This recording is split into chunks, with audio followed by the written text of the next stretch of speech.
Hey, David, it's great having you with us again. Good to see you. Thank you. Well, the best news for us is that you've been busy writing another book.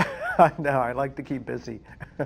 Well, we love it too, but Will has met his match in this character Jessica. Was it fun writing about her, I think, especially? Yeah, I think the fun came through in the pages. It really was. When I first started to think about the book, I was thinking about Will Roby versus Joe somebody, and then I scratched out Joe and wrote in Jessica, and the whole thing changed in my mind. It was cool.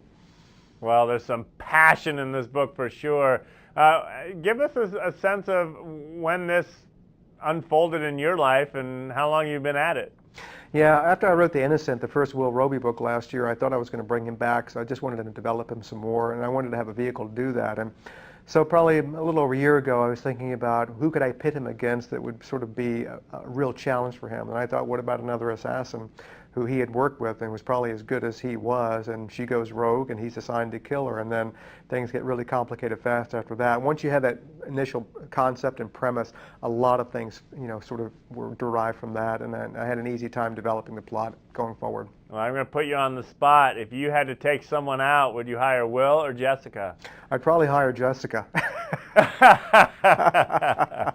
Black widows eat their mates. I love it. Give us a sense, though.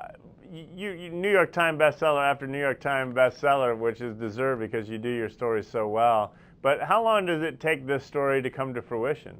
Yeah, probably close to a year from at least the initial thinking about it to the last editing and then seeing it on the shelf. So I keep busy. I like to compartmentalize. I like to work on a lot of different projects at the same time, jumping from one to the other. But it keeps me fresh and energized, and it's a nice routine for me. Now, with so many New York Times bestsellers, is it hard to come up with a title? Because I do love it, The Hit. Yeah, sometimes they're easy. The Hit was easy. It just, no pun intended, it really just hit me, and it fit. But other titles are really hard, and sometimes we don't have it until we're going right to the publisher finally says, we're about to print the book. It would be really nice to have a title, and I have to sit down and come up with one. So sometimes easy, sometimes not. What's it like going on tour for you, David? I mean, I know you isolate yourself in some respects when you're writing, but when you see the fandom around you, when you come out from behind the writing area, what does that make you feel? How does it make you feel? It's great. It's just it's great to know there's a lot of passion out there for books and writers and authors. And I just came back from Europe. I was in a European book tour the last couple of weeks and started out in Holland, then went to Belgium, and then on to London. And lots of fans, lots of coverage. Everybody wanted to talk to me. I was in Utrecht. In Holland, a city probably many Americans never even heard of, in the middle of the week, and had hundreds of people turn out at this library event to meet me. And one woman came and had all 26 of my novels and been waiting forever for me to come to Utrecht to sign them. I'll never forget her name, to Sylvia. It was a lot of fun. Oh, that's wonderful. And the other thing is your books translate into other languages so well. Yeah, 45, almost 50 languages now and counting. They all send me complimentary copies. I have a warehouse full of foreign editions, and they're beautiful to look at. I can't read any of them.